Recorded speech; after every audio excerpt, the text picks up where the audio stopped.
포럼을 시작하도록 하겠습니다. 저는 오늘 사회를 맡은 서울대학교 행정대학원의 김명조 교수입니다. 반갑습니다. 네, 그리고 감사합니다. 오늘 포럼의 주제는 인간 기자와 AI의 협업, 저널리즘의 새 도약을 주제로 하여 연합뉴스에서 현재 AI 팀을 이끌고 계시는 김태균 차장님을 초청해서 발표를 듣도록 하겠습니다. 그리고 토론자로는 연세대학교 커뮤니케이션 대학원의 김동환 교수님, 그리고 상지대학교 행정학과의 은종환 교수님을 모셨습니다. 먼저 시작하기 전에 발표자와 토론자분들의 양력을 간단하게 소개시켜드리겠습니다. 오늘 발표를 맡으신 김태균 차장님은 연세대학교 정치외교학과를 졸업하시고 카이스트에서 경영대 경영정보 과정을 석사를 마치시고 코리아 헤럴드에서 기자 생활을 하시다가 연합뉴스로 옮겨서 사회부, IT, 의료과학부, 미디어랩 등에서 근무한 뒤 현재는 AI 뉴스 팀에서 AI 뉴스 팀을 이끌고 있는 차장님이십니다. 또한 AI 시대의 저널리즘이란 책도 한 권을 출판하셨습니다. 다음으로 첫 번째 토론자로 나설 김동환 교수님의 경우는 미국 롱아일랜드 유니버시티를 졸업하시고 카네기 멜론에서 석사를 마치신 뒤 서울대학교에서 언론정보학 박사를 받으셨습니다. 이후 서울대학교 언론정보연구소 선임연구원으로 재직하신 뒤 작년 2019년부터 연세대학교 커뮤니케이션 대학원의 교수로 재직 중이십니다. 두 번째로 토론에 나서실 은종환 교수님은 서울대학교 행정대학원에서 석사와 박사를 마치신 후 미국 피츠버그 대학에서 방문희 연구원을 지내신 뒤 서울대학교로 돌아와 지능정보사회 정책연구센터의 연구원을 역임하시다가 현재 상지대학교 행정학과 조교수로 재직 중이십니다. 먼저 발표자인 김태균 차장님의 인사를 듣도록 하겠습니다. 예, 안녕하십니까. 연합뉴스의 김태균 기자라고 합니다. 이렇게 좋은 자리에 불러주셔서 감사합니다. 네, 그리고 첫 번째 토론자이신 김동환 교수님 인사 좀 부탁드리겠습니다. 네, 안녕하세요. 저 커뮤니케이션 대학원의 김동환입니다. 오늘 좋은 발표와 토론 자리에 함께해서 기분이 좋고요. 잘 듣고 또 좋은 토론 해볼 수 있도록 노력해 보도록 하겠습니다. 감사합니다. 네, 감사합니다. 그리고 두 번째 토론자이신 은종환 교수님 인사 부탁드리겠습니다. 네, 안녕하세요. 직접 가지 못해서 아쉽지만 좋은 자리에서 좋은 발표를 듣게 돼서 영광이고요. 좋은 토론으로 이바지하도록 하겠습니다. 네, 감사합니다. 네, 감사합니다. 그러면 지금부터 발표를 듣도록 하겠습니다. 발표는 지금부터 시작해서 12시 35분까지 한 약 35분간 한 뒤 각 토론자분들께서 10여 분씩 토론을 해주시고 마지막 5분 정도는 플로어와 온라인에서 질의응답을 받고 최종적으로 발표자이신 김태균 차장님이 정리하는 것으로 마치도록 하겠습니다. 그러면 김태균 차장님의 발표를 박수로 청해 듣도록 하겠습니다.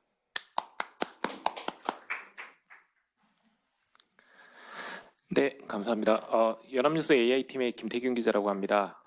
저희는 이제 그 국내 언론사 중에서는 최초로 이제 발족된 AI 관련된 팀입니다.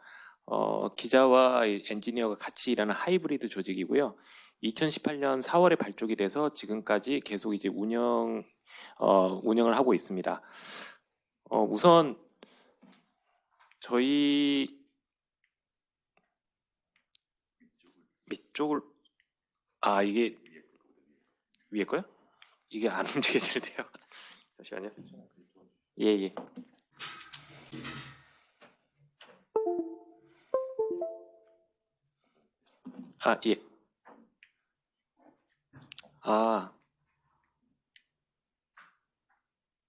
잠시만요. 이게 여기 방향으로 해보시겠어요? 여기 방향으로요? 이쪽이 아니라 화면 저쪽으로 쏴주시면. 이쪽으로요? 곳이 옆에 있어서. 예. 엉뚱한 곳을 지향점을 좀 다르게 봤네요. 죄송합니다. 예, 다시 이야기하겠습니다. 우선 저희 같은 팀이 저희 연합뉴스 조직 내에서 왜 필요하게 됐는지에 대해서 실무진으로서 간략하게 말씀을 드리겠습니다. 사실 저희가 팀이 발족이 된 게 무슨 요즘 뭐 각계에서 화두가 되고 있는 AI를 뭐 하기 위해서 뭐 대승적으로 뭘 하자 뭐 이런 식 큰 어떤 이유가 있어서 팀이 만들어진 게 아닙니다. 굉장히 현실적인 이유 때문에 만들어졌는데요. 무엇보다도 기사가 유통되고 소비되는 공간이 완전히 100% 디지털로 돌아서고 그리고 정보 과잉 시대라고 불릴 정도로 뉴스 정보가 정말 강물처럼 넘쳐가는 시대가 되면서 독자들의 뉴스 수요 자체가 굉장히 바뀌었습니다. 연합뉴스가 옛날부터 굉장히 많이 썼던 단순 이제 스트레이트 뉴스라든지 속보 뉴스뿐만 아니라 이제 저희들도 독자들과 만나는 접점이 굉장히 넓어지다 보니까 좀 더 의미 있고 재미있는 기획성 기사라든지 인터뷰 기사라든지 심도 있는 분석 기사라든지 이런 것을 굉장히 많이 써야 되는 상황이 왔습니다. 즉 기존에 하던 일이 이만큼 있으면 그보다 또 해야 될 새로운 일들이 이제 세갑절, 뭐 두갑절, 뭐 갑절, 세갑절 이런 식으로 자꾸 늘어나게 된 겁니다. 그런 상황이라면 보통 이제 일이 그렇게 늘어나면 기자를 더 뽑으면 되지 뭐 이렇게 얘기를 할 수 있겠지만 사실 현실 조직에서 그게 굉장히 어려운 일이라는 건 다들 공감하시는 부분이실 겁니다. 그러다 보니 한정된 조직과 자원 내에서 이러지도 못하고 저러지도 못하고 어떻게 해야 되나?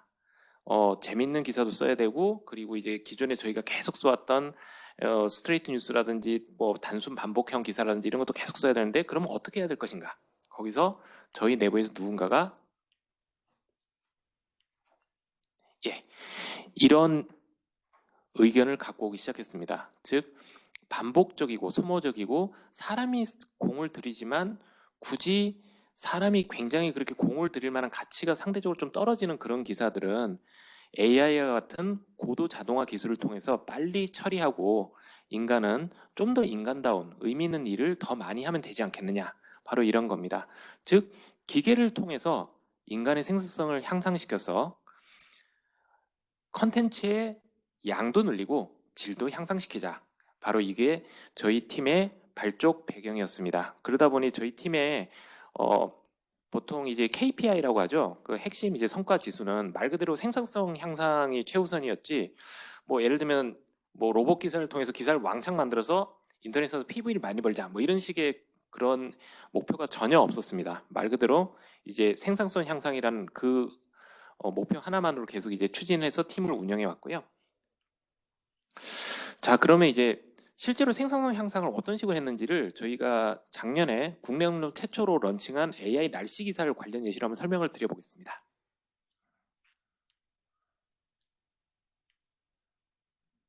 이게 또 죄송합니다. 옆에서 도와주시겠어요? 네. 페이지 넘길 때.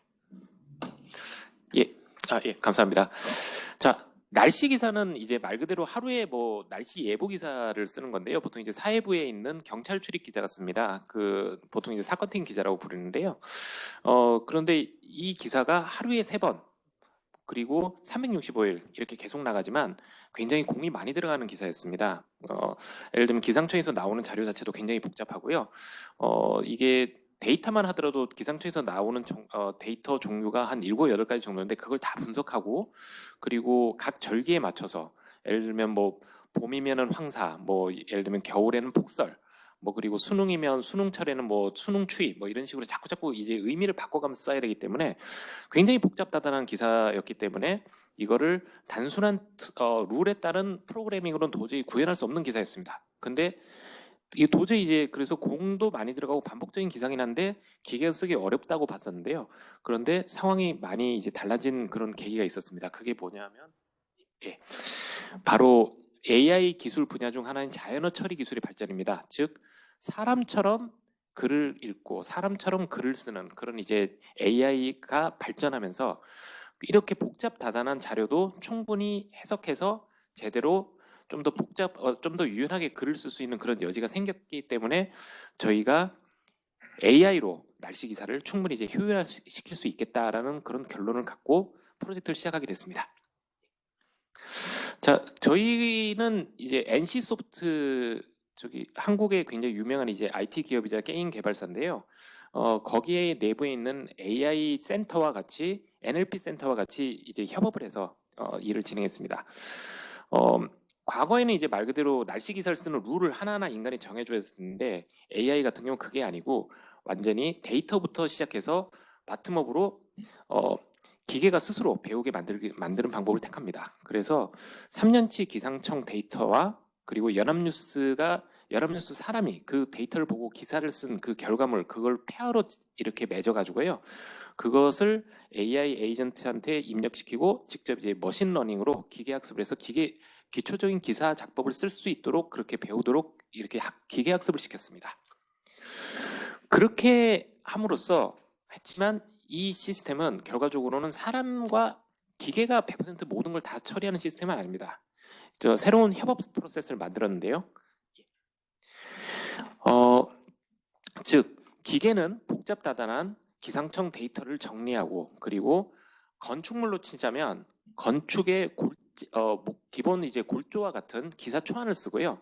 거기에 사람이 제목과 본문을 보완하고 예를 들면 오늘은 특별한 어떤 절기니까 어떤 식의 사회적인 임플리케이션이 있겠다 이런 식의 이제 해석을 해서 맥락을 해석하고 맥락을 감수하고 뭐 예를 들면 뭐 저기 봄비가 촉촉하니 뭐 우산을 잘 챙겨가세요 이런 식의 좀 사람으로 살 수 있는 그런 어떤 의미라든지 당부 같은 걸 다시 추가하고 팩트까지 체크해서 마지막으로 기사 최종본을 완성한 다음에 그거를 인간 데스크가 봐서 나가는 그런 체제를 만들었습니다.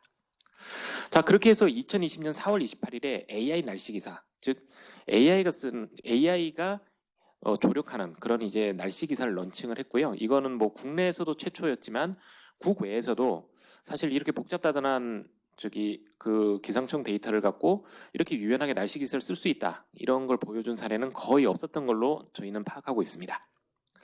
생산성 개선 효과는 어땠을까요? 제가 앞서 드렸듯이 KPI는 결국 생산성이라고 말씀드렸는데요.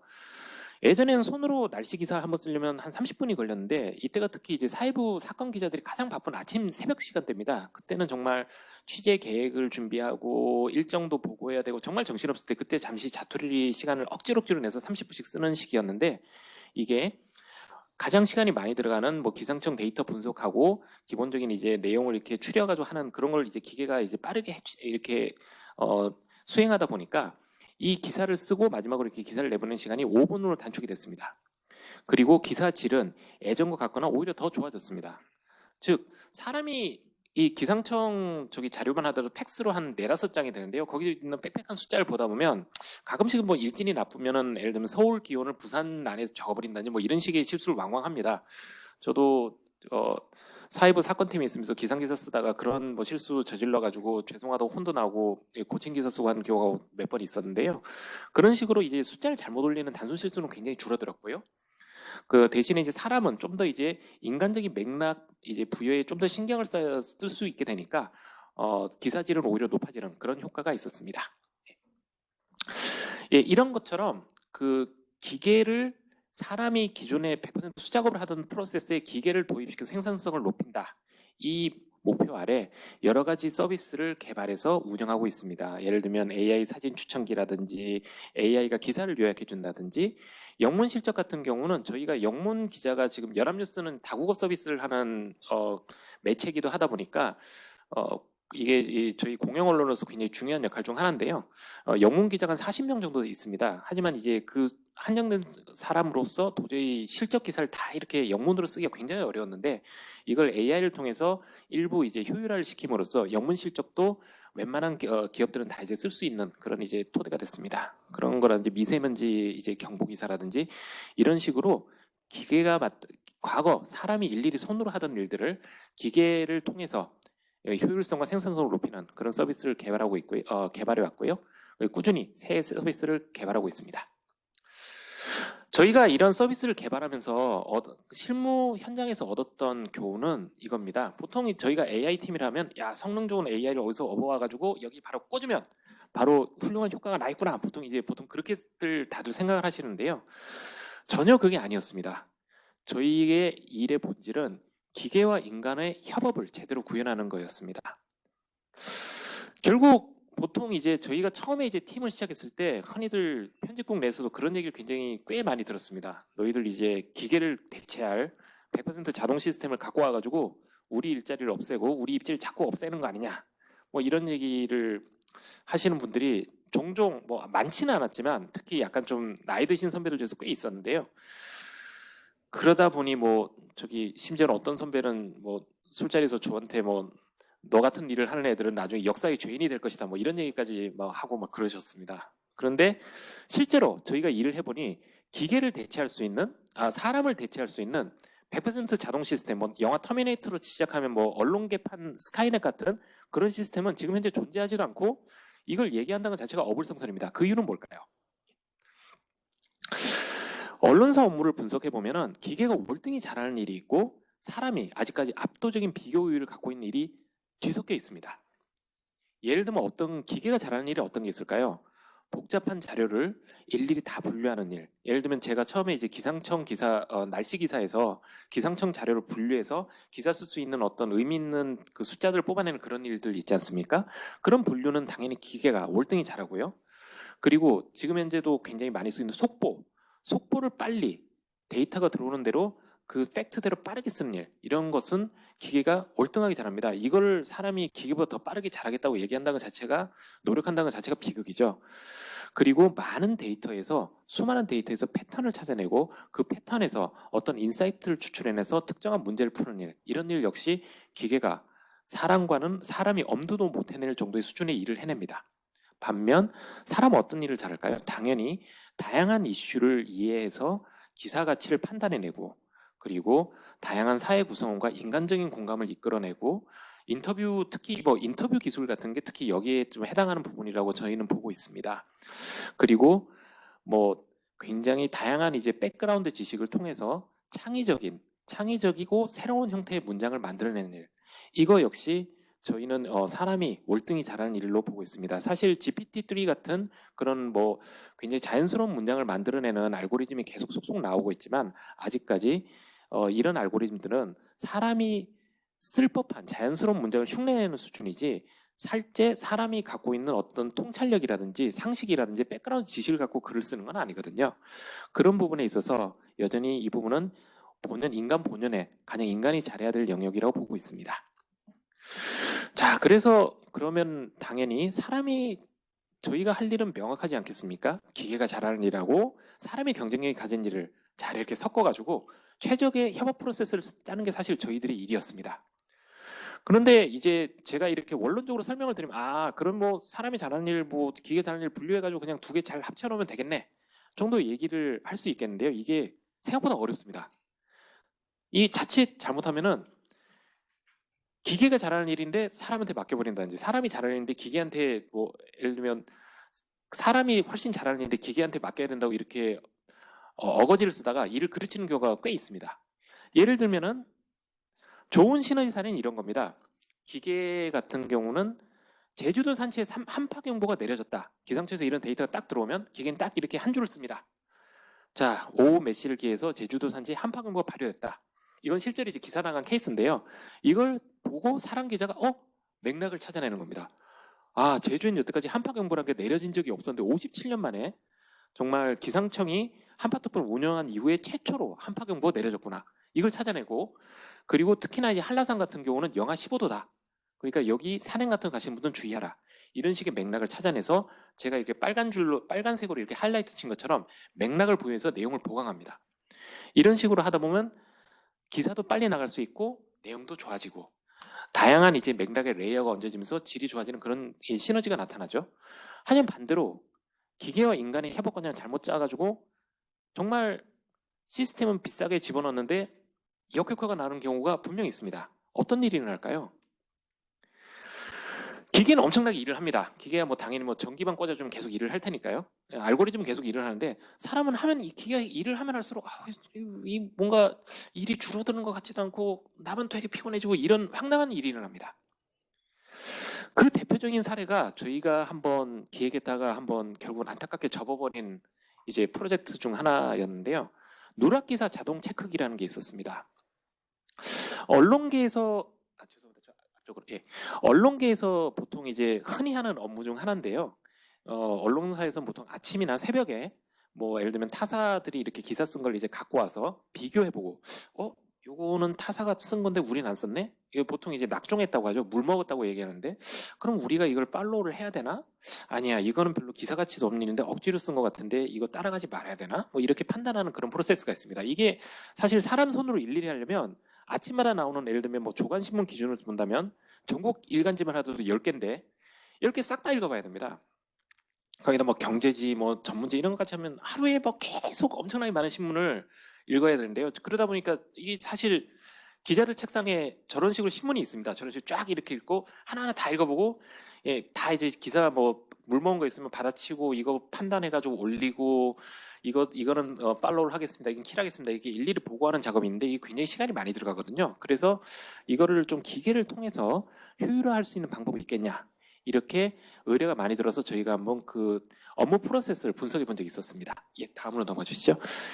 그런데 저희가 프로세스를 보니 기계는 당연히 저희는 안 썼는데 남이 쓴 기사는 쉽게 찾아낼 수 있습니다. 데이터를 대용량의 데이터 속에서 분류하는 것 작업 자체는 굉장히 잘하니까요. 저희 DB 뒤져보고 저희 쪽에 없는 기사를 그날 새로 나온 퍼블리시된 기사 중에 쫙 이렇게 찾아내는 것 자체는 굉장히 잘하죠. 그런데 그렇게 해서 이걸 누락 기사로 등재하기 전에 숨겨진 과정이 하나 더 있었습니다. 그게 뭐냐면 뉴스 가치 판단입니다. 뉴스 가치 판단은 굉장히 다양한 도메인 지식이 필요합니다. 그게 단순히 뉴스를 한글을 잘 알고 시사 지식이 좋다 이런 게 아니고, 다양한 현장의 지식과 저널리즘 가치를 생각해서 이걸 킬할까 할까 이거를 이제 판단하는 거기 때문에 이거 같은 경우는 도저히 지금 현재의 AI는 도저히 할 수 없는 방법이었습니다. 이 정도를 판단하려면 정말 영화 속에서나 나오는 보통 이제 범용 인공지능이라 하죠. 그러니까 GAI가 이제 General Artificial Intelligence가 나와야 되는데 아직까지 현재 기술은 그걸 따라갈 수가 없습니다. 예, 다음으로 넘어가 주시죠. 그러다 보니까 이제 만약에 그럼에도 불구하고 그냥 기계가 그래도 이거 할 수 있을까 시켜라고 하면 어떻게 되겠느냐? 기계는 엄청나게 많은 누락기사 후보군을 잡아올 겁니다. 산더미가 되겠죠? 근데 그걸 일일이 다 사람이 또 읽어가지고 분류를 해줘야 됩니다. 결과적으로 말해서 기계도 열일하는데 사람은 더 피곤해지는 상황이 생기는 거죠. 이렇게 되면 이건 오히려 생산성이 마이너스가 됩니다. 기존에 사람이 10개 읽어가지고 그 중에서 2-3개 추려야 할 걸 기계가 차는 1000개, 10,000개를 다시 읽어가지고 추려야 된다고 생각해 보십시오. 이럴 경우에는 정말 이거는 시스템 안 도입하니만 못한 상황이 되는 겁니다. 예. 자, 이제 정리하겠습니다. 이 언론사의 AI 도입 사례는 계속 그래도 늘어날 걸로 저희는 보고 있습니다. 예. 왜냐하면 생산성을 높일 수 있고 과거에는 사람이 도저히 할 수 없었던 엄두도 못 냈던 일을 할 수 있기 때문에 그걸 안 쓸 사람은 없겠죠. 예를 들면 특종을 발굴해낸다든지 언론사에서 나오는 수많은 이제 데이터베이스들을 정리하는 게 사실 굉장한 일인데 이걸 기계가 알아서 다 해준다든지, 그리고 언론사에서 요새 유료 구독 모델에 대해서 굉장히 관심이 많지 않습니까? 그런데 이제 그 유료 구독을 해주는 그 페이월이라고 있지 않습니까? 그러니까 그 유료 여기까지는 공짜로 읽었지만 그 다음부터는 돈 내고 읽어라 이런 식으로 이렇게 장벽을 쳐주는 걸 얘기하는데요. 그걸 기계가 어댑티브하게 요 독자 같은 경우 요 정도 가격에서 요 정도 수준의 벽을 높여주면 구독을 하겠구나 이런 걸 스스로 파악해서 맞춤형으로 페이월을 조정해주는 그런 시스템도 만들 수 있습니다. 이미 외국 언론사들은 하고 있고요. 영상을 자동 분류해준다든지 이런 것도 충분히 해줄 수 있는 일입니다. 예. 사실 그리고 이제 언론사 내에서도 AI가 정말 이제 본격적으로 도입되겠구나 이런 걸 보여주는 상징적 사례 중 하나가 이런 겁니다. MBN이 내놓은 김주아 AI 앵커죠. 이런 MBC에 있었던, 그리고 지금 MBN에서 활용하는 유명 앵커가 AI 아바타로서 활동할 수 있다는 거. 이런 거는 과거에는 생각도 못했던 그런 부분이지 않겠습니까? 바로 이런 것들이 바로 변화의 한 전초로 저희는 보고 있습니다. 자, 하지만 이제 반면에 제가 앞서도 얘기했듯이 협업 관계라는 걸 잘 만들어야 됩니다. 협업 관계를 잘 못 만들면 이건 정말 안 하니만 못한 경우가 생기고요. 결국 저희의 일은 AI란 언론계란 몸속에 하나의 AI란 자연스러운 보철물을 잘 이식하는 그런 작업이라고 생각하고 있습니다. 사실 임플란트 같은 각종 보철물도 자연스러운 어떤 보철물이 될 때가 수많은 시행착오와 수많은 이제 임상 실험이 있지 않았습니까? 언론사도 그런 식의 시행착오를 경험하면서 일종의 업력, 즉 경험치를 쌓는 일이 필요합니다. 단순히 기술을 어디서 수입해와서 꽂고 이런 모델이 아닙니다. 그리고 아무리 보철물이 좋고 최신이라 하더라도 결국 몸이 튼튼하지 않으면 제대로 되지 않으면 이식이라는 게 소용이 없듯이 AI와 저널리즘도 결국 저널리즘을 잘 알고 있는 사람이 마지막 보루이자 희망입니다. 그런 만큼 이런 이식이 제대로 되려면 저널리즘과 AI 모두를 잘 이해하는 기자 양성이 꼭 필요합니다. 이 과정에 대해서는 별도의 또 논의가 필요할 걸로 저희는 보고 있습니다. 예. 결과적으로 제가 제목에서 그 저널리즘의 재도약이라는 새로운 도약이라는 말씀을 썼지만 이렇게 AI가 이식되고 진행될수록 결과적으로 저희는 기자의 즉 업이라는 것이 재정의가 될 걸로 보고 있습니다. 과거의 기자의 일이라고 하면 그냥 기사 쓰는 사람이었습니다. 정말로. 너는 기사를 못 써. 넌 기사를 잘 써. 기사 잘 쓰는 사람이 되어라. 거의 뭐 모든 업무가 기사를 쓴다는 걸로 그냥 돌아가는 그런 상황이었는데요. 반면에 AI가 도입되고 생산성이 높아지고 과거에는 할지도 못했던 그런 일들을 하게 된다면 기자의 업은 이렇게 바뀔 겁니다. 뉴스라는 사회적 파급력이 막강한 자연어 데이터를 생성하고 저장하고 유통하는 전 과정을 관장하고 관리하고 진화시키는 그런 사람이 될 겁니다. 사실 근데 이게 보면은 야 이건 과거에는 뭐 근데 아마 지금 선배들은 아마 그런 얘기를 하실 겁니다. 잠깐만 뒤로 좀 돌아. 결국은 이제 이 업이라는 게 제가 말씀하신 대로 이렇게 업이 바뀐다 하면 지금 선배들은 그 얘기를 하실 겁니다. 아니 이거는 뭐 기자 일 말고 뭐 PD라든지 기획자라든지 엔지니어들이 해야 될 일을 왜 이쪽으로 이렇게 다 이렇게 모으냐고 얘기를 하실 수도 있겠지만 오히려 저는 이걸 통해서 기자의 일이 좀 더 다변화되고 그리고 역동적으로 변하는 계기로 보고 싶습니다. 예, 다음으로 넘어가겠습니다. 자, 그리고 마지막으로 여기가 이제 행정대학원이고 어떤 정책적인 어떤 마인드라든지 그런 부분 시각을 많이 고민하는 자리다 보니까 이런 테마를 하나 가져왔습니다. 이 정책 보도자료 처리. 저희 연합뉴스 같은 경우는 정말 수많은 부처에 수많은 이제 출입 기자를 두고 다양한 정책 보도 자료라든지 정책 분석 기사를 쓰는 대표적인 이제 그 기관 통신사다 보니까 이런 부분에 대해서 당연히 큰 고민이 있습니다. 엄청나게 많은 이 정책 보도 자료를 어떤 식으로 효율적으로 처리할 것인가. 당연히 저희의 기본적인 내러티브라든지 생각 방향은 이런 겁니다. 기계가 단순히 뭐 동정이라든지 사실 전달 같은 그런 부분의 기사들은 AI를 통해서 빠르게 효율적으로 처리하고 사람은 어떤 정책의 임플리케이션을 캐낸다든지 독자 친화적인 어떤 정책 기사를 만들어낸다든지 새로운 뭐 내러티브형 기사로 정책의 의의를 발굴해주는 기사를 만든다든지 이런 일을 좀 더 많이 하게 그렇게 하면 될 거 아니냐 이렇게 이제 접근을 하게 되는데요. 그러다 보니까 저희도 굉장히 오랜 공을 들여서 정부 보도 자료를 AI를 통해서 어떻게 효율적으로 처리하는 시스템에 대해서 많은 이제 연구와 그 검토를 해본 적이 있습니다. 예. 근데 보통 AI 기사를 얘기하다 보면 결과적으로 AI라는 게 데이터를 통해서 기계가 머신러닝을 기계학습을 해서 새로운 어떤 케이퍼빌리티를 확보하는 일이다 보니까 고민의 알파 오메가가 데이터입니다. 그래서 보도자료 관련해서 다음과 같은 데이터적인 어떤 고민이 생길 수밖에 없더라고요. 네, 다음으로. 자, 정책 보도자료가 지금 현재는 대부분 다 보면 문서 형태로 나와 있습니다. 이거 컴퓨터 파일이니까 이것도 디지털이냐고 할 수 있겠지만 기계가 처리할 수 있는 파일이 아닙니다. 특히 한글 파일이나 PDF 같은 경우는 이걸 다시 깨서 기계가 읽을 수 있는 데이터 기록으로 다시 변환을 시켜줘야 되는데요. 이게 굉장히 어려운 일입니다. 그러다 보니까 저희가 한 번은 한 지자체에서 나온 그 한글 파일을 갖고 와서 이걸 기계가 읽을 수 있는 방법으로 변환을 시켜보려고 한번 시도를 해본 적이 있었는데 중간에 기계가 에러가 나서 막히더라고요. 왜지 하면서 이거 열어보니까 이 문서 안에 그 지자체장이나 뭐 위에 계시는 이제 상급자께서 좀 흐뭇하게 볼 수 있도록 다양한 서식을 넣어놔서 특히나 제목을 한 줄에 예쁘게 만들기 위해서 자간을 엄청나게 좁혀놨더라고요. 이렇게 되면 사람 눈으로는 자간 좁혀진 글이구나 하면서 읽겠지만 그 기계적인 관점에서 이런 변칙적인 이제 데이터는 처리를 할 수 없게 됩니다.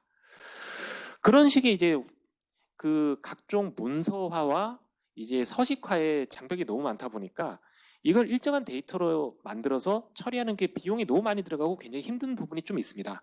그래서 저희는 좀 이제 바람이 이제 앞으로 문서로 배포한다가 아니라 이제 다양한 어떤 AI 사용 주체들이 활용할 수 있도록 일정한 데이터 규격에 따라 공포되는 뭐 요새 찐이란 말을 많이 쓰지 않습니까? 뭐 찐 디지털 정말 진정한 형태의 디지털 정책 보도 자료가 좀 많이 이렇게 퍼져나갔으면 좋겠다 이런 부분에까지 생각을 좀 하게 됐었고요. 그리고 또 하나의 문제가 데이터 쌍입니다. 지금 현재 업무 프로세스는 기자가 종이로 된 그 보도자료를 보고 쓱 읽어보고 그다음 기사를 쓰고 그 보도자료는 그냥 쓰레기통으로 직행하는 약간 그런 형태다 보니까 보도자료 데이터하고 기사 데이터의 쌍이라는 것 자체가 존재하지 않습니다. 그냥 쓴 기사만 있고요.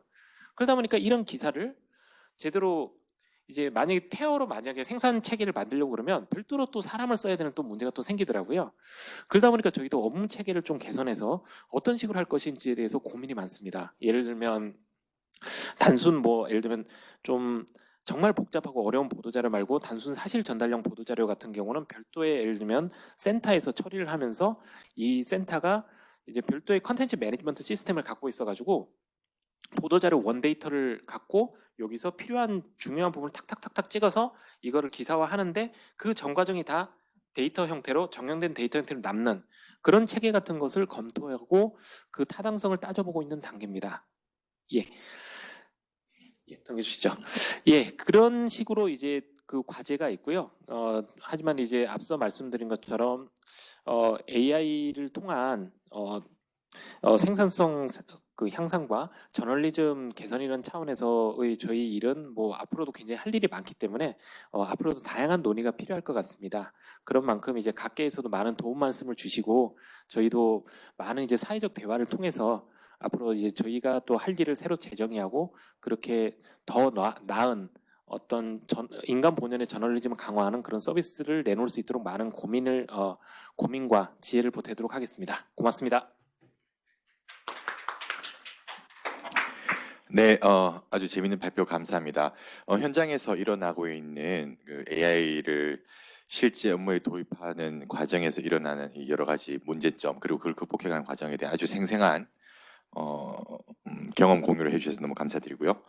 그러면 지금부터 두 번째로 첫 번째 토론자인 김동환 교수님께서 김태균 차장님의 발표에 대해서 토론을 하도록 하겠습니다. 김동환 교수님. 네, 안녕하세요. 김동환입니다. 잘 들었고요. 항상 이제 일선에서 실제로 변화를 이끌어내기 위해서 이제 노력하고 계시는, 그래서 이제 김태균 기자님을 오랫동안 배워왔지만 그런 많은 이제 실제적인 고민들을 하시고 계시는 모습이 네, 그래서 이제 발전을 이루어 가시는 모습이 네, 상당히 인상적이고요. 그리고 저도 박사 연구를 이제 로봇 저널리즘이라고 하는 연구를 하면서 저도 이제 인간이 개입하지 않고 알고리즘이 데이터를 모으는 것에서부터 시작해서 데이터를 분석해서 실제로 사람이 읽기에 자연스러운 기사를 만들어내는 그 모든 과정을 이제 알고리즘을 통해서 하는 그런 연구를 이제 국내에서는 이제 시도했었는데요, 처음으로.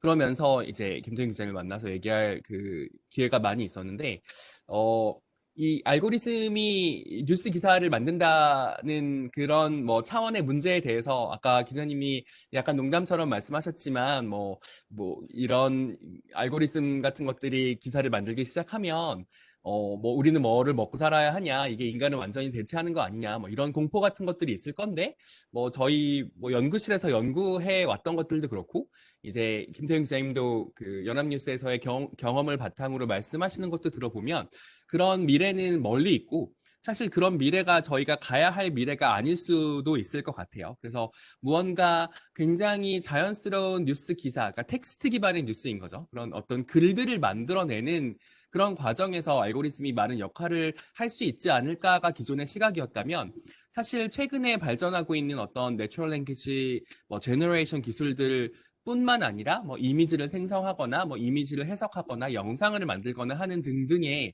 이제 그런 크게 보면 이제 머신러닝 기술을 전반적으로 적용을 하면 인간이 잘할 수 있는 것과 다른 형태의 일들을 기계가 해주고 이제 인간은 그 자신이 잘하는 것들만 할 수 있도록, 그래서 결과적으로는 조금 더 좋은 저널리즘을 할 수 있고 좀 더 그 업무의 효율성이라던가 이제 어떤 기사의 품질을 높이는 공익의 입장으로서도 충분히 가치가 있는 이제 그런 방향으로 발전을 해 나갈 수 있지 않을까 하고요. 그게 이제 제가 연구하고 있는 여러 가지 연구들이나 학계에서나 아니면은 김태균 기자님이 노력하고 계시는 그런 산업계에서의 일들과 맞물려 있는 게 아닌가 생각이 듭니다. 그래서 로봇 저널리즘 연구를 처음에 시작을 했을 때, 이제 2015년도에 이제 논문을 발표했었는데요. 그때 한 4가지 정도의 장점으로 로봇 저널리즘의 가능성을 이제 향후에 이런 방향으로 발전할 수 있을 것이다라고 예측을 했었는데요. 첫 번째가 이제 속도 경쟁에서의 우위인 거고, 사실 속도 경쟁에서의 우위는 뭐 굳이 짚어서 얘기할 필요가 없을 만큼 당연히 잘 하고 있는 부분이죠. 물론 아주 깊이 들어가면 그 속도라고 하는 것도 데이터화되어 있는 부분이라는 거에 대한 어떤 제한점이 있긴 하지만 어쨌든 무언가 데이터가 존재하고 실시간으로 어떤 이벤트가 벌어지고 있는 상황에서 그런 그 이벤트에 어떤 단순 명료한 어떤 사건들만 리포트한다는 차원에서는 속도 경쟁에서 충분히 우위를 가지고 있다고 볼 수 있을 것 같고요. 단순한 일과를 대체할 수 있겠죠. 그래서 인간은 좀 더 인간의 어떤 본연의 판단이나 가치 판단이라던가 아니면 의견이 들어간 일들을 하고 기계는 단순히 받아서 이제 번역하는 것 정도, 이제 어떤 그 글들을 만들어내는 것 정도만 할 수도 있고요. 또 그 매스미디어 같은 관점에서 한 명의 기자가 뭐 수만 명의 사람들을 위한 어떤 뉴스 컨텐츠를 작성하는 게 아니라 그 독자 개개인의 니즈를 바탕으로 기사를 만들어줄 수 있기 때문에 개인화된 뉴스를 제작할 수 있을 것이고, 그동안은 텍스트 기반의 텍스트와 이미지 정도가 들어간 어떤 그 기존의 신문 기사 형태를 재매개한 뉴스의 형태였다고 하면 앞으로는 뭐 워치에도 들어갈 수 있을 거고요. 그죠? 영상으로도 만들어질 수 있을 거고 AR, VR 환경에서도 충분히 적용될 수 있는 모든 것들을 인간이 전부 다 일일이 변환해 주는 게 아니라 어떤 하나의 그 플랫폼을 가지고 있으면 그 플랫폼에서 뭐 다양한 형태의 이제 다변화된 매체에 대응할 수 있게 도와줄 수 있는 이제 그런 어떤 자유로운 뉴스 형식이 있을 거다라고 생각을 했고요. 뭐 그런 관점에서 많은 발전을 하고 있을 것 같은데 이제 초반에 기술이 이런 부분들을 해결해 줄 수 있을 것이라고 믿었던 거에 비해서 좀 보면서 계속 아쉬운 부분들이 계속 생기는 것 같아요. 아까 이제 기자님도 잘 그 이제 질문을 해주셨는데 가치를 어떻게 판별할 수 있을 것인가, 뉴스 가치를 판별하는 게 알고리즘으로 가능한 것인가에 대한 질문들이 있을 것 같아요. 그래서 뭐 신뢰도나 공정성 뭐 이런 것들을 언론재단에서 이제 그 뉴스 트러스트 알고리즘을 발표를 하면서 어떻게 좀 더 가치 있는 뉴스를 판별할 것인가에 대한 뭐 성공적인 첫발을 내디뎠다고 생각을 하지만 그게 실제로 이제 미디어에 적용되기 위해서 뉴스 가치라는 것들에 대해 어떻게 판단할 것인가에 대해서 사실 사회적인 합의도 만들기 어려운 일일 수 있을 것 같습니다. 그래서 뭐 그런 것들을 어떻게 이제 뭐 기술은 기술대로 발전을 하겠고 뭐 미디어나 뭐 학계나 산업계가 어떻게 서로 논의해 가면서 만들어갈 수 있을지, 뭐 알고리즘의 책무 같은 것들을 그래서 어떻게 할 건지, 그래서 너무 비슷한 뉴스만 뭐 보게 되거나 뭐 어떤 데이터의 제한으로 그 사람들의 사고가 편향되게 만들어지는 어떤 그런 정보의 그 편향성 같은 것들을 어떻게 극복할 수 있을 것에 대한 문제는 알고리즘이 점점 더 많은 분야에서 동작을 하게 될수록 더 많이 제기될 문제일 것 같아요. 그래서 그런 부분들의 숙제를 가지고 있는 저희는 계속해서 이런 그 기술의 발전도 들여다봐야 하지만 기술의 발전으로 인해서 어떤 파생되고 있는 어떤 새로운 사회 현상, 사회 문제 같은 것들을 계속 들여다보면서 새로운 논의들을 계속 이끌어내야 되지 않을까 생각을 하고요. 그런 부분에 있어서 계속해서 무언가 기술을 현실적인 어떤 그 이제 어떤 환경에 적용하고 계시는 김태균 기자님의 노력들이 뭐 저희가 계속해서 주목해야 되는 부분들이고, 그리고 기자님도 뭐 저희 그 이제 학계와 함께 뭔가 기술의 발전이라던가 그게 영향을 미칠 수 있는 사회적인 논의, 합의점 같은 것들을 계속 찾아주시고 그 짚어주신다면 앞으로도 서로 이제 공생적인 관계로 잘 발전해 갈 수 있지 않을까 뭐 기대도 하고요. 네, 그렇게 생각을 하고 있습니다. 여기까지 하겠습니다. 감사합니다. 네, 감사합니다, 교수님. 좋은 토론 잘 들었습니다. 그러면 다음으로 두 번째 토론자이신 은종환 교수님을 모시고 토론을 들어보도록 하겠습니다.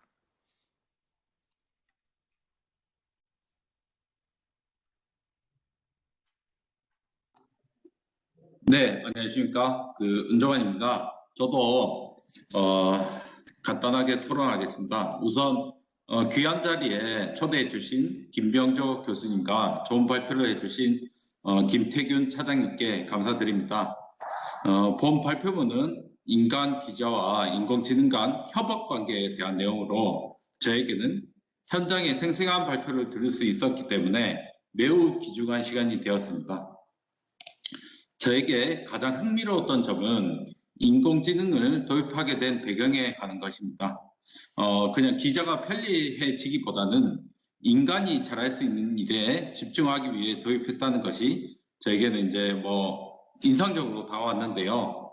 특히 이제 본 발표문에서는 인간이 잘할 수 있는 일로 가치 판단의 문제나 구성 간의 공감, 그리고 창의적 문장 작성을 이야기하면서 그 가치에 대해서 강조하고 있는 것 같습니다. 그래서 저는 주로 이제 의사결정 이런 데 관심이 있다 보니까 거기에 좀 초점을 맞춰서 이야기를 더 해보면 다음과 같습니다. 저는 작년에 논문에서 인간이 잘할 수 있는 의사결정과 인공지능이 더 잘할 수 있는 의사결정을 다음과 같이 구분하였는데요. 그 차장님 발표도 그런 맥락을 잘 볼 수 있었습니다. 그래서 구조화된 문제 같은 경우에는 인공지능이 유리한 면이 있고, 반면에 비구조화된 문제는 특히 이제 메타 의사결정 영역으로 들어가게 되면 인간의 의사결정이 더 유리한 면이 있다라고 생각을 했습니다. 그래서 본 발표문에서도 기본적인 팩트 전달과 같은 날씨 뭐 예를 들어서 말씀하셨는데, 구조화된 문제에 대해서는 이제 인공지능을 활용하면 생산성이 올라간다고 말씀을 주신 반면, 날씨에 영향을 받는 인간과 역사적 맥락을 고려하는 비구조화된 문제에 대해서는 인간의 창의적 역량이 잘 활용돼야 되는 문제라는 생각이 듭니다. 그래서 특히 인상적이었던 게 그 인간과 기계의 협업이 중요하고 끊임없이 이제 상호 소통하고 상호 작용하는 거를 강조했다는 건데, 그게 저희가 또 두 번째 가장 인상적이었다고 볼 수 있겠습니다.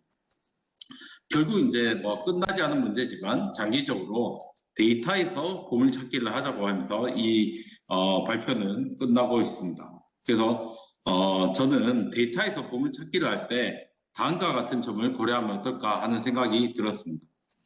특히 이제 기계는 인식, 학습, 추론이 가능한 도구이기 때문에 이를 활용해서 비판적 사고를 학습시키면 어떨까 하는 생각을 해보았습니다. 기계는 이제 뭐 패턴 찾기나 분류 설정, 그리고 복잡한 논리 관계를 구성할 역량을 가지고 있기 때문에 뭐 중국에서, 그리고 한국 인천시에서, 그리고 미국 범죄자 행령 결정할 때 물론 이 세 가지 사례가 문제가 없는 게 아닙니다. 하지만 그런 시도들을 비춰볼 때 정부 부분이 제공하는 광범위한 데이터나 뭐 시민들의 어떤 의사들 표출하는 것들을 빠르게 수집해서 분석한다면 좀 그럴싸한 건대기를 찾아낼 수 있을 가능성이 있지 않을까라는 생각이 들고요. 저는 이제 행정을 하는 사람으로서 정부의 예산 지출 내역을 분석한다든지 아니면 시민의 SNS를 활용해서 그 정보를 분석한다면 기자가 아이디어를 발견하고 거기에 대해서 심층적으로 탐구할 수 있는 단초를 제공할 수 있는데 좋지 않을까라는 생각이 들고요. 이와 같은 이제 인공지능을 비판적 사고에 활용하게 되면 창의적인 생각과도 밀접히 연결되는 부분이 있지 않나라는 생각에서 말씀드리고 싶습니다. 협의의 창의성에 대해서는 이제 발산적 사고라고 정의되지만 광의적 창의성으로 나가게 되면 기존의 것들을 새롭게 변형하거나 조합해가지고 유용한 것을 생산해내는 행동 또는 생산 과정으로 정의할 수 있습니다. 특히 이제 광의의 창의성은 비판적 사고와 밀접하게 연결되기 때문에 비판적 아이디어가, 왜냐하면 비판적 아이디어가 자신의 문제를 해결할 수 있는 방법이 될 수 있기 때문에 연결된다고 볼 수 있겠습니다. 그래서 뭐 퍼킨스도 그런 말을 했기도 했고요.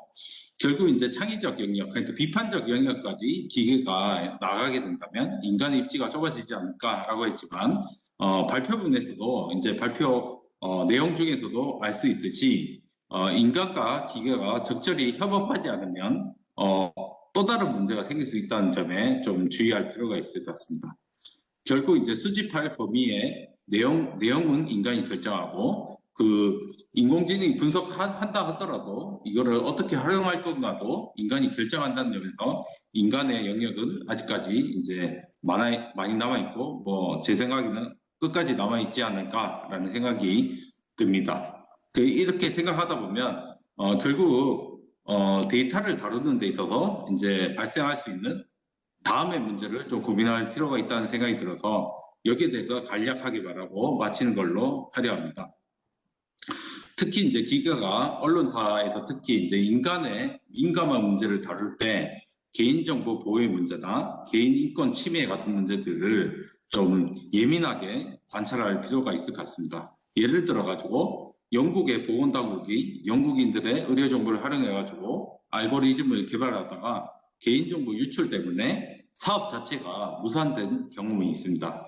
그런 거를 생각한다면 인간과 기계 그리고 기계를 활용하는 인간이 인간 사회에 어떻게 신뢰를 심어줄 것인가를 고민하면서 활동 영역을 넓혀 나가는 게 중요하다고 생각합니다. 네, 다시 한번 좋은 발표 감사드리며 이상 토론을 마치겠습니다. 네, 감사합니다. 네, 감사합니다. 보통 우리 정책 지식 포럼이 항상 이렇게 시간을 오버해서 넘어가는 게 문제였는데 오늘 세 분 다 너무 좀 간결하게 핵심만 이렇게 발표를 잘 해주셔서 시간 매니지먼트가 잘 되는 것 같습니다. 그러면 다시 발표자께서 코멘트를 하시기 전에 먼저 플로어와 또 온라인에서 또 질문이 있으신 분들한테 질문을 좀 받아서 함께 논의를 해보도록 하겠습니다. 질문이 있으신 분 자유롭게 말씀해 주시면 되고 온라인에서는 바로 말씀하시기 어려우면은 저기 메시지로 남겨주시면 또 저희 스태프들이 또 그 질문을 전달해 드리도록 하겠습니다.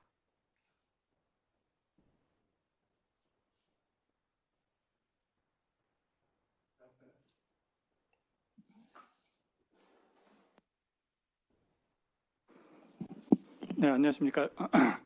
행정대학원의 나정민 교수입니다. 우선 김태균 차장님 아주 이노베이티브하고 크리에이티브한 어프로치를 실무에 활용해 주셔서 너무너무 감사드리고요. 또 하나 감사드릴 건 저도 이제 옛날에 그 청와대에서 모 상황실에 근무를 했었는데 그 연합뉴스 그 속보에 많이 의존을 했습니다. 이제 보통 각 부처에 다 상황실이 있고 해서 몇 분 내에 이렇게 막 1보, 2보, 3보 이렇게 하는 게 있는데도 연합뉴스가 더 빠른 경우가 있어서 그거 보고서 이제 막 전화해서 왜 빨리 보고 안 하냐고 뭐 이런 적도 있었는데 그런 측면에서 보면은 오늘 말씀하신 듯이 역시 기계와 인간의 역할을 분류해서 양과 질을 높일 수 있는 생산성 향상을 할 수 있는 무궁무진한 그 영역이 있다고 보고요. 다만 오늘 지금 여러 가지 말씀드리고 싶은 게 있지만 한 가지만 딱 말씀을 드리자면 저 은종환 교수님께서 또 말씀을 해주셨는데 그러니까 기본적으로 기계가 이제 AI가 학습을 하는 거 아닙니까? 데이터 드리븐 어프로치고 거기서 이제 패턴을 찾아가지고 뭘 하는 거기 때문에 이제 예를 들어서 형사 정책 과정에서 제 전공인 그쪽에서 하자면은 제가 미국에 있는 예를 들어서 법원에 가시면은 범죄자들이 체포가 되면은 24시간 내에 그 경찰관들이 조서를 꾸며가지고 보내면은 그 preliminary hearing이라고 그 검사 보호 앞에 이제 하고 판사 앞에 갖다 주는데 그 검사 보들은 사실 내용을 하나도 모르죠. 그리고 어마어마한 양이 있습니다. 그 양이. 그래서 그 뭐 사실상 그 서류를 다 볼 시간도 없고 하지만 매우 중요한 결정들을 내려야 돼요. 거기서 뭐 예를 들어 이 사람들을 인신 구속을 할지 아니면 베일 아웃을 시킬지 아니면 베일 어마운트를 어느 정도 돈을 뭐 매길지 이런 것들을 이제 하는 데 있어서 사실상은 지금 말씀하신 대로 어느 정도 이제 이런 표현이 뭐 하여튼 틀을 좀 짜주면은 훨씬 거기다 이제 가치 판단이 당연히 들어가야 되는 거기 때문에 하지만 전에 이런 경우에는 뭐 이런 식으로 처리됐다는 어떤 기본적인 뭐 패턴 클래시피케이션만 좀 잡아주면은 좀 나이브하게라도 조금 더 효율적으로 뭐 이렇게 돼서 그런 식으로 뭐 분업을 할 수는 있겠지만 기본적으로 지금 은종환 교수님 말씀하셨듯이 어떤 비판적 사고를 학습할 수 있는가 이걸 제가 사실은 굉장히 고민을 하고 있어요. 왜냐하면 기본 전제가 이거거든요. 그 crime prediction with machine learning이라는 건 기존에 이런 characteristics를 가진 사람들이 이렇기 때문에 미래에도 이럴 것이다. 방금 저 말씀드렸던 어떤 그런 경우에 우리나라로 예를 치자면 뭐 정관 변호사가 있다든가 예를 들어 그러면 뭐 구속도 안 되거나 뭐 이런 식으로 기계가 그냥 학습을 해버리면 사실상 그걸 반복하는 것이죠. 반복하는 것이고 지금 말씀하신 어떤 비판적 사고나 어떤 뭐 창의성 이런 거에서 그런 것들이 사실은 오히려 역효과를 낼 수 있는 뭐 그런 측면들을 좀 더 고려를 해야 되고 그런 측면. 그래서 창의성이나 비판적 사고 이게 사실은 가장 큰 걸림돌 중에 하나가 아니었나. 이걸 어떻게 그런 걸 제가 고민하고 있었는데 말씀해 주셔서 약간 코멘트를 드리고요. 그리고 실무자들이 사실 지금 뭐 김태균 차장도 말씀하셨지만 제가 미국, 한국에 만나본 실무자들 사법기관에 단 한 명도 좋아하는 사람 없었습니다. 뭐 같은 이유로요. 이게 뭐 인간의 영역을 침해한다. 우리가 모든 걸 다 고려해서 가치 판단하고 이 사람의 특정 상황, 여론까지 다 반영을 해서 우리가 뭐 구속, 불구속 뭐 이런 거 형량 같은 거 다 결정을 하는 것이지만 하지만 저는 앞으로 지금 김태균 교수님 하시는 일처럼 저희 영역에서도 얼마든지 무궁무진하게 분업을 해서 그래서 서로 이렇게 윈윈할 수 있는 그런 걸 만들 수 있다고 생각을 하고요. 그런 측면에서 좀 한 가지 코멘트를 드려봤습니다. 이상입니다. 네, 감사합니다. 또 다른 질문 있으시면 한꺼번에 받아서 토론자 그리고 발표자께서도 코멘트를 받는 한 번씩 더 해주는 식으로 하겠습니다. 혹시 온라인에 들어온 질문 있나요? 없어요. 네, 혹시 다른 분들 질문 더 하실 거 있으신가요? 네, 陳박사님. 저기 사실 지금까지 이제 일반인들이 봤을 때 AI라는 것 자체가 그러니까 처음부터 알파고와 인간의 대결이라는 이제 언급에서 보았듯이 그러니까 AI와 그러니까 인간에 대해서 서로 약간 대결 구도 그리고 최근에 TV에서 많이 나오면 뭐 박사리하고 뭐 이제 그 AI의 어떤 대결하는 프로그램이 계속 나오고 있듯이 항상 대결 구도였었는데 이번에는 굉장히 이제 사장님께서 내온 이제 발표문에 보면 굉장히 협업 구조를 해서 새로운 관점으로 좀 더 이제 사람들한테 AI가 인간에 대한 어떤 도전이기보다는 어떤 하나의 이제 협업으로서의 이제 가능성을 보여준 데에 대해서는 굉장히 그런 관점에 대해서 이야기를 해주셔서 그 부분에 대해서는 상당히 이제 공감도 되고 굉장히 좋은 이제 방향성으로 이끌어 주실 수 있을 거라는 이런 표현은 이제 그런 느낌은 들었고요. 근데 이제 발제문의 마지막 부분에서 보면 어떤 이제 그 지방자치단체의 어떤 보도 자료를 어떤 AI 작업을 했을 때 어떤 문제가 발생했을 때 그런 이야기를 하시면서 이제 어떤 일정한 데이터 규격을 이야기를 하셨는데요.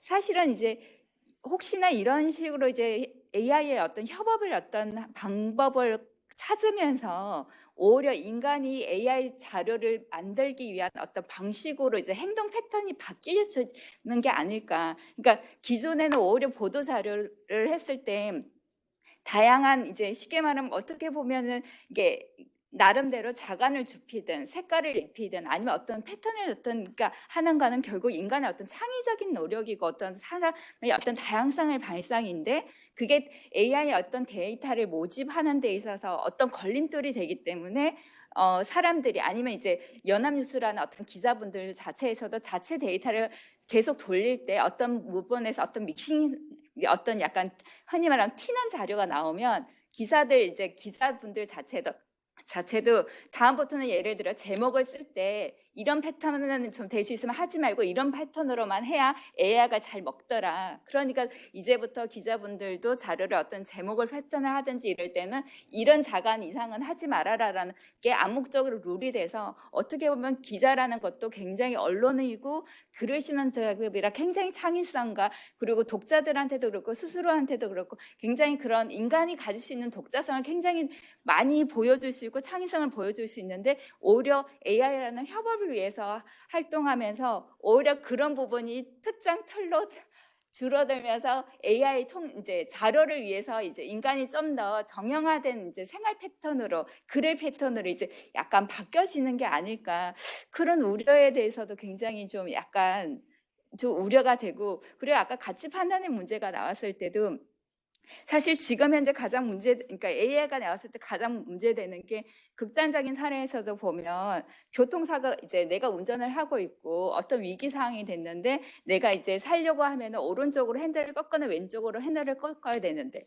오른쪽에 있는 사람은 지금 아이가 있고 왼쪽으로는 성인이 있을 때 이때 패턴 어떤 이제 핸들을 돌려야 되느냐 이런 문제인데 결국 그 문제도 나중에는 점차 되면 이 AI가 평균적으로 봤을 때 이런 상황에 성인한테 상처를 주는 게 더 적절하다라고 판단이 되는 것처럼 약간 이제 그런 가치 판단의 문제도 결국은 데이터의 어떤 수많은 데이터의 축적으로 인해서 어느 순간 돼서는 그게 이제 통계적인 어떤 기반을 둔 가치 판단이 또 이루어지는 어떤 문제가 나오지도 않을까.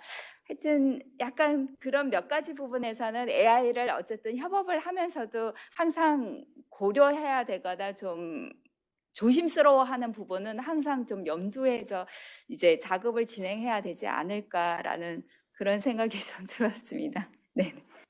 네, 아우 정말 두 분 모두 너무 좀 날카로운 코멘트 감사드립니다.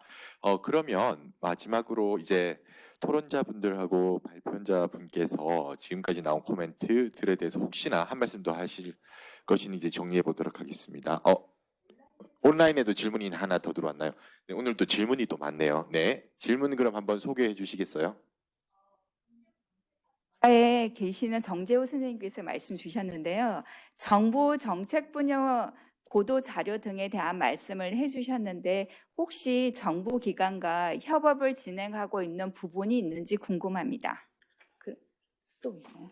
예, 그리고 또 질문이 있는 것 같습니다. 오늘은 질문이 굉장히 많으신.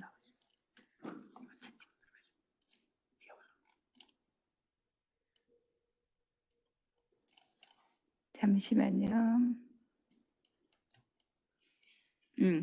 네, 그리고 GMP의 과장 이수아 선생님이 말씀 주셨는데요. NC와 협업으로 팀을 시작하셨다고 하셨는데 혹시 어떤 형태로 운영되었는지 초기만 NC와 협업을 하셨는지 현재는 독일자적으로 팀을 운영하고 있는지 궁금하다고 말씀 주셨습니다. 네. 네, 많은 질문들 감사합니다. 이렇게 막판에 또 이렇게 포텐 터지네요. 네, 그러면 마지막으로 이제 발표자께서 말씀하시기 전에 혹시 토론자 두 분께서 혹시 한마디씩 더 코멘트 하실 것이 있으면 기회를 한 번 더 드리도록 하겠습니다. 김동환 교수님 혹시 먼저 한 말씀 하실 게 있나요?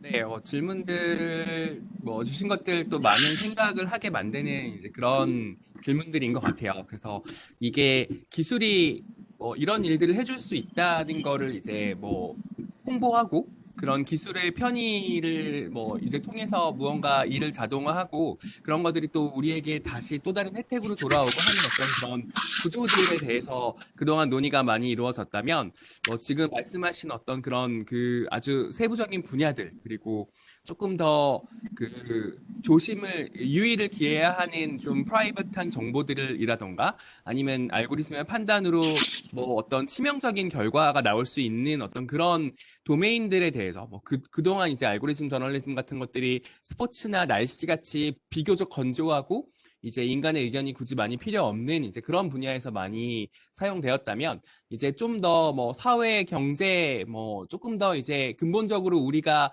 무슨 소식을 들어야 하는가 어떤 소식이 우리에게 좋은 소식이고 필요한 소식인가 같은 것들에 대한 논의가 이루어지기 위해서는 방금 이제 질문 주신 내용들 그리고 더 나아가서 이제 어떻게 기술이 적용되는 게 보편타당할 것인가에 대한 여러 가지 또 논의들이 새로 이루어져야 되지 않을까 네, 기대를 하면서 듣고 있었습니다.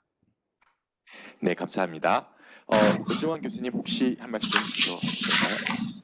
예, 저도 간단하게 나종민 교수님 의견 듣고 좀 보완하고 싶은 게 그 비판적 사고 같은 거는 사실 어렵다고 생각합니다. 저도 사실 어렵지만 그 인간과 기계가 협업할 때 활용할 수 있는 간단한 거 쉬운 것부터 시작해 나가다 보면 좀 가능성이 넓어지지 않을까라는 생각이 들고요.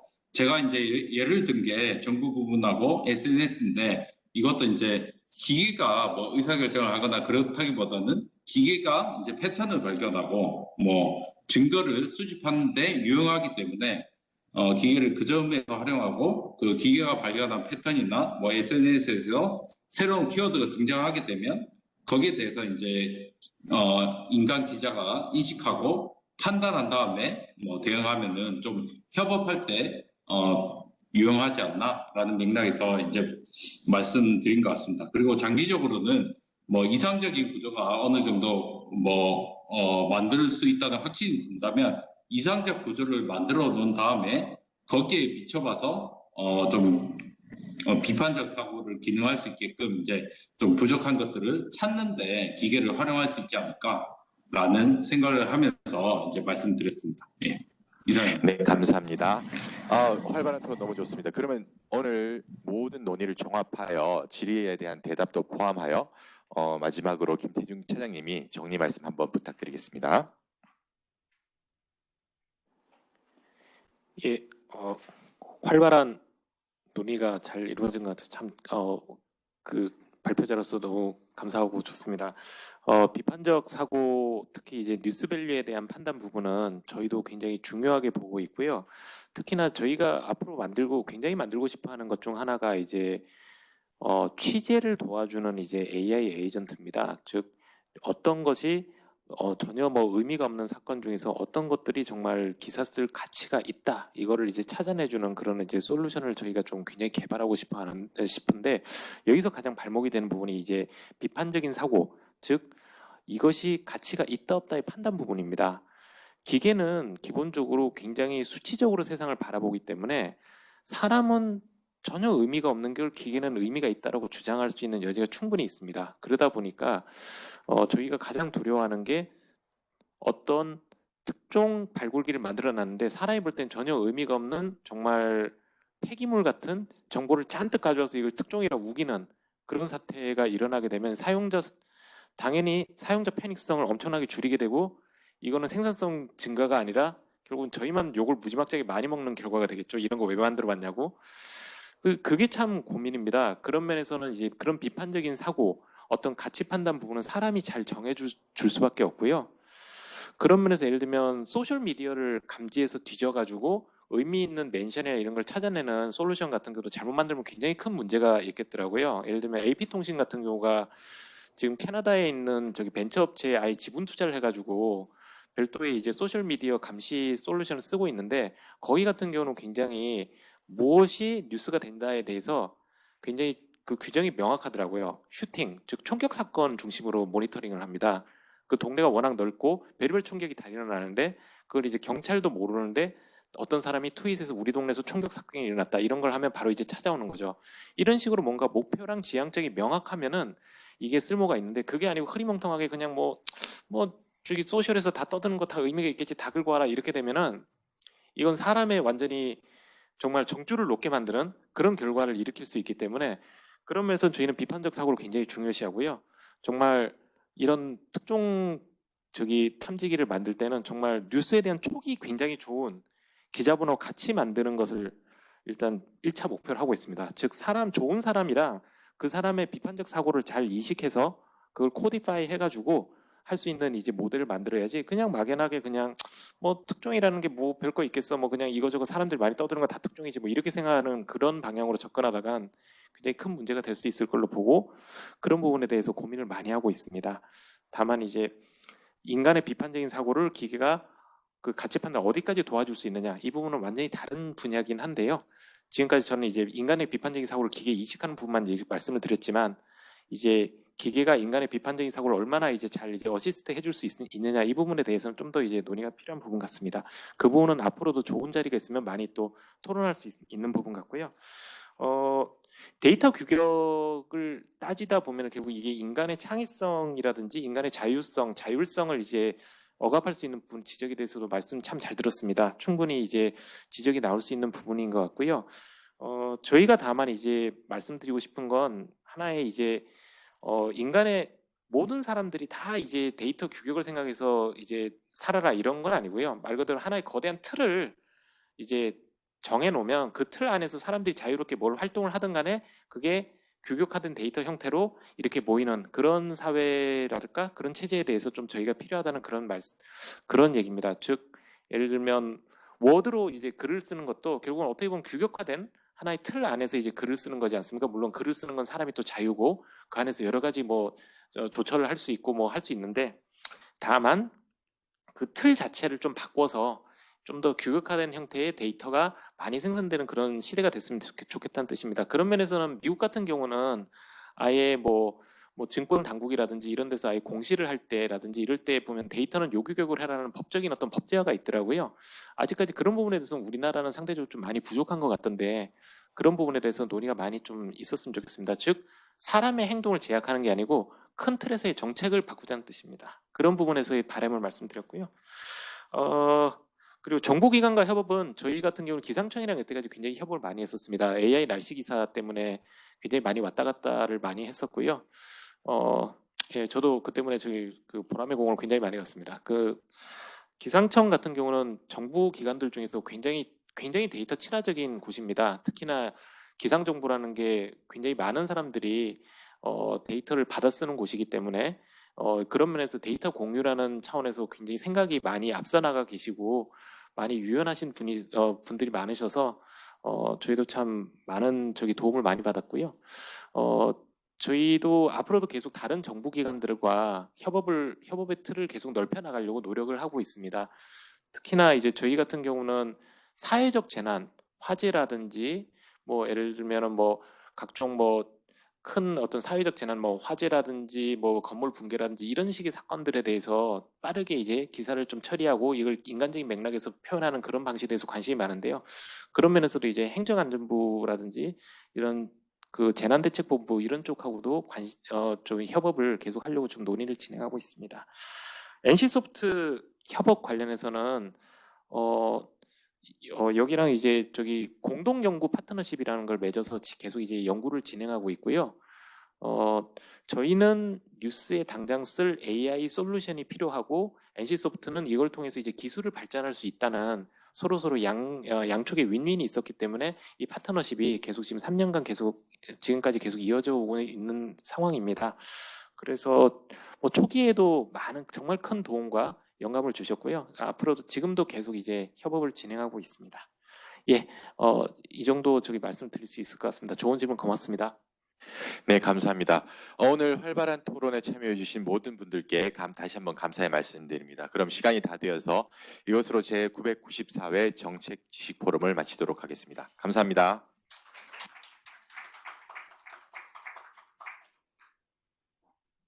김 교수님 고생 많으셨습니다. 은종환 교수님 고생 많으셨습니다. 네,